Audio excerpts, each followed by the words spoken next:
बिस्मिल्लाहिर्रहमानिर्रहीम अस्सलाम वालेकुम। की हाल है जी? ठीक हो? उम्मीद करता तुम ठीक होवोगे। तो जेडे बीमार ने दुआ करते हैं अल्लाह ताला उन्हें शिफा देवे। है जी मोहम्मद इमरान, तो तुम देख रहे हो मेरा YouTube channel daily Punjab 188, Facebook Imran IMC। तो मेरा पानी खत्म होया सी पीने वाला, मेरा नहीं पीने वाला पानी खत्म होया सी। तो मैं अज फिल्टर वेख्या उतों हुण भरन चलिया, क्योंकि खाण पकाने वास्ते जी चाह वास्ते सलने वास्ते भी चाहिए होंदा, तो लिहाजा मैं चलिया फिल्टर तो पानी लैन जी। मैं आ गया कूलर ते इत्थों पानी भरदा तो फिर जाना वापस। तो कबूतर बैठे सी, मैं तुहानूं कबूतर विखावां जी। देखो जी कबूतर बैठे।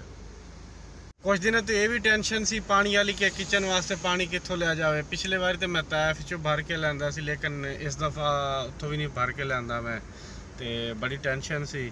चलो जी टेंशन ख़त्म हो गई ये भी, तो कूलर लभ लिया सी अज फिल्टर वाला पानी। तो व्लॉग बनाया तो अपलोड नहीं किया, क्योंकि सुबह फस्ट टाइम बनाया सी थोड़ा जिहा, तो उस तो बाद नहीं बना सकिया। तो हुण मैं आया सी कित्थे मार्केट, इरादा सी कि उत्थे व्लॉग बनावांगा, लेकिन मार्केट आया तो मैं चलो गड्डी बह के व्लॉग बना लेने, क्योंकि मैं कल एक व्लॉगर का व्लॉग देख रहा सी, तो उहदे व्यू सी 1M, ठीक है। तो उन्हें एक कमरे दे विच व्लॉग बनाया, तो असी तो फिर भी चलो गड्डी चूरे परे व्लॉग बनाने, फिर भी साडा व्यू 100 नहीं आंदा। तो पता नहीं बंदे ने की किया कि वह एक कमरे दे विच ही वह 1 मिलियन व्यू आ गया। चलो जी हो सकता तो नसीब होने, लेकिन कोई व्लॉग तो इन्ना अच्छा को नहीं सी भी जेड़ा मैं कहा जी बहुत अच्छा व्लॉग सी, तो इस वास्ते वह व्यू आ गए।